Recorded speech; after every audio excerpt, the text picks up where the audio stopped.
General Averill and his men had a cold ride right up through here. I read that book, and parts of it, I can almost feel chilly at times. April 1861. The firing on Fort Sumter in South Carolina, followed by President Lincoln's call to arms, prompts Virginia to secede from the United States of America.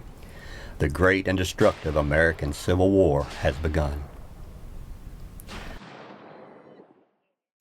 Up to this time, Alleghany County is headed toward an industrial future. The state of Virginia spent $4 million in the county constructing the Covington and Ohio Railroad, as well as the James River and Kanawha Canal. In fact, before the war started, the railroad had only reached just this side of Clifton Forge, which would be west of it near Lowmore. Jackson River Station was the name of the area, and from there the wagon trains would take passengers over the mountain and then connect in with railroad travel after that. Prior to that, it was scheduled to have the James River and Kanawha Canal to take passengers all the way up to Covington before taking stagecoach rides over the mountain to where the river began again, the Greenbrier River, and connect in eventually with the Ohio. But what happened in the meantime was, with the development of the railroad, the canals were put out of business, and the railroads obviously took charge, and they laid their tracks, as a matter of fact, right on the paths, the tow paths, that mules or horses had been used to pull the towboats back upstream. When the war began, several Confederate regiments were formed from Alleghany County volunteers. Most of the able-bodied men donned gray uniforms and headed north to join the fight. County residents honor their Confederate ancestors, often researching their histories. My great-great-grandfather, James Robert Patton, he enlisted in 1861 and was assigned to the W.W. Bentley Company. Later on in the war, he was with the 45th Virginia Sharpshooters, Company F. He was wounded once in a battle, and he is mustered in as being ill at Grayson's Courthouse. He was issued a new uniform in 1864, and he was mustered out on parole at the end of the war. I'm Annie Sink, and my Confederate ancestor was John Dempsey Bowyer, and he was also my grandfather. He enlisted May the 25th, 1861, with the Valley Regulators from Botetourt County, and they were sent to Richmond for their training, and he fought in the Battle of First Manassas, the 7 days battles around Richmond, Yorktown, Williamsburg, and the Battle of Second Manassas, where he was injured. He had 2 fingers shot off of his left hand and took a mini ball to his left shoulder. He was sent to the hospital in Charlottesville, and he was released from there to go home. My great-grandfather fought in Stanton's artillery and McClanahan's battery over in Stanton and up into Newmarket. I also have Burns's, that Abraham Burns, which is Ken Burns's line, was my great-grandfather's brother, and he was captured and sent to Camp Chase, released in 1865, and at the same time he had a brother, Daniel Burns, that was at Appomattox for the surrender. They all made it home and died of natural causes. My name is Tuffy Bush. I have 4 ancestors who fought for the South. One of them was William McCurst Carnes from Rockbridge, and 3 Johnsons from Bath County: Barney Johnson, Lee Johnson, and Bernard Johnson. They all started out with the 59th Virginia. They joined up in Louisburg, which was part of Virginia at the time. It was Virginia, yes. But then they went to the 60th Virginia, and some went to the 22nd Virginia, and that's 2 were killed. One died in one of the Johnsons died in a Union hospital. and 2 came back, and one of them got a pension I looked at was like $44 a year. And we're all about the history here. I am the commander of the Sons of Confederate Veterans camp here, Carpenter's Battery, Camp 1927. And we do a lot of small activities. We do cemeteries. We've gone in and completely refurbished cemeteries, put up the monuments and tombstones. They have been, over the years, just rolled over by animals or trees. During the first 2 years of the Civil War, Alleghany County was not a scene of active military operations. However, in May 1862, former Covington resident and Yankee supporter Dr. William Rucker led federal troops under Colonel George Crook into Alleghany County primarily to destroy the railroad bridge over the Cowpasture River. This 500-foot covered bridge was burned, cutting off rail service in the county from that point on. In 1863, mounted troops under General William Woods Averill intruded into the county 3 times. The last of these raids was in December. Returning from his daring and grueling winter raid on the stores and depot in Salem, Virginia, Averill was able to slip by Colonel William Lowther Jackson with the majority of his 2,500 troops.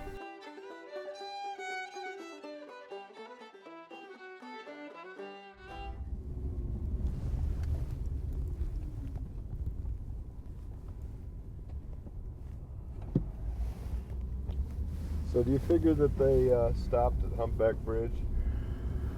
I don't know if they stopped, since he was in such a hurry, of course, to try to get by the enemy and get into safe territory, but he surely did cross Humpback Bridge.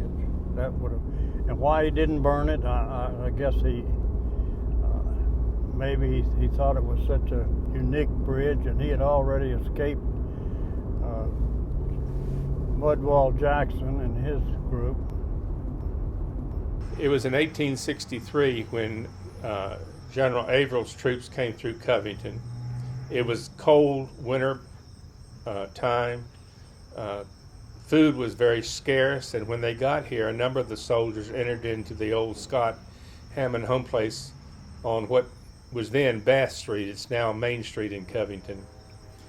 And they grabbed whatever food and jams and things they could get their hands full of. And one Yankee soldier went upstairs where my great-grandmother, Emma Scott Hammond, and her sister-in-law were staying. And there was a lady, Mrs. Lansford, who had worked for the family. And when the soldier came up, he tried to take the wedding band off of my great-grandmother, Emma Scott Hammond. And Mrs. Lansford took a mop, a wet one by the way, that was nearly frozen from the weather, and slammed it up against the Yankee soldier's head, and he made a quick exit out of the place. Later, they complained, and the Yankee officer in charge came in and shooed the men out of the house. He went upstairs to the bedroom where there was a fire going. And because it was so cold and his feet were nearly frozen, he asked and requested that he could put his feet near the fire to warm up. And they told him that they'd already taken over the home place, and there wasn't a whole lot they could say about it. But anyway, he took his boots off and warmed his feet, and before he left, there was some kind of specialness between Annie Smith Scott, who happened to be there at the same time. And they became smitten with one another, apparently, in the short time that he was there. And before he left a pistol for her to protect herself before the officer left the building and left the town. Unusual pistol. Anyway, he left food and left coffee with Mrs. Hammond, and when they departed town, it is said that Annie Smith Scott and this Yankee officer had written to one another. But since there was such hard feelings in those days during the Civil War that it didn't last very long, and she was eventually told to quit communicating with a Yankee officer.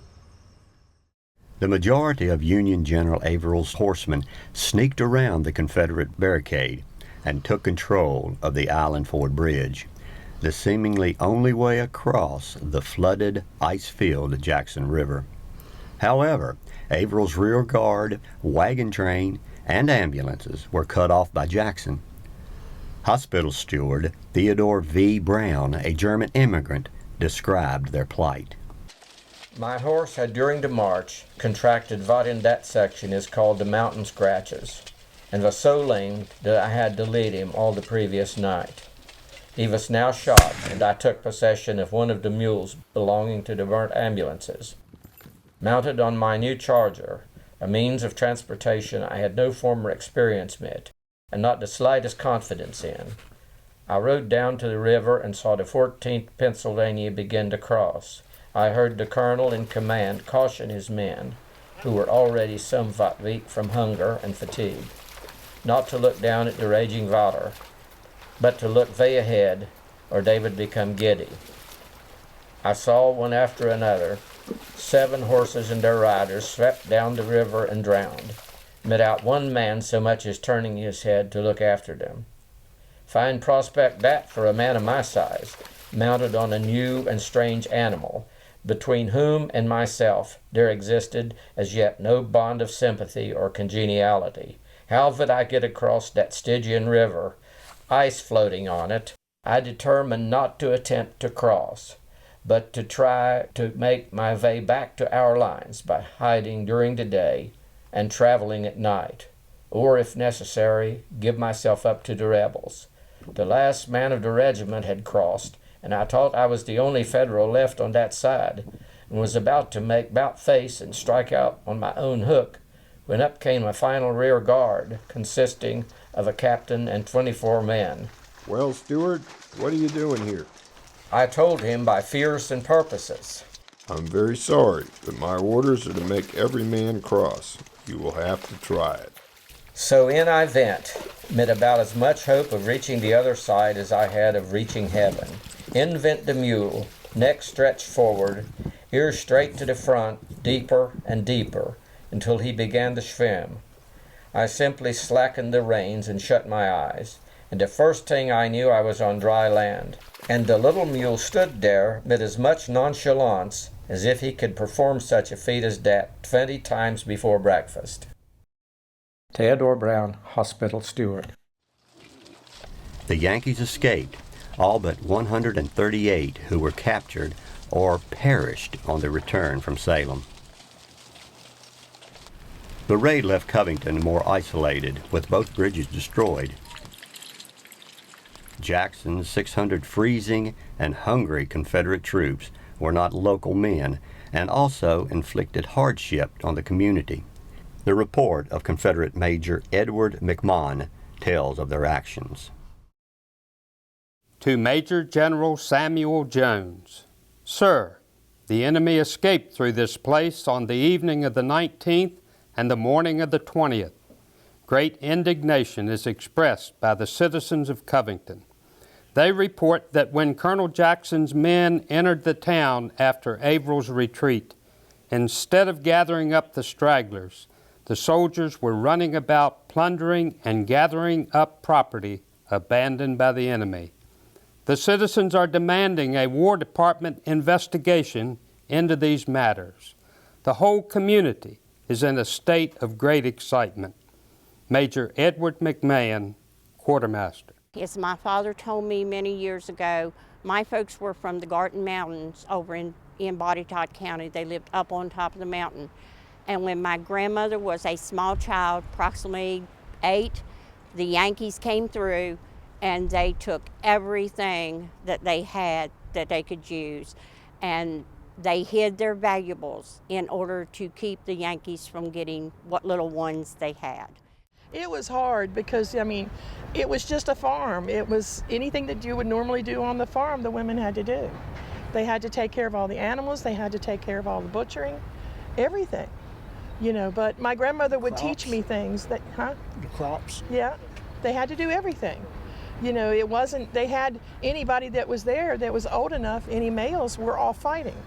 They did have some young men that were with them, but most of those kids, they were just kids. They couldn't do too much. But then when they did get old enough, they went and joined the fight. So I know my ancestors, the women on the side, were very happy when they came back home. But it was rough. It was rough. This area that here in Alleghany, I don't think was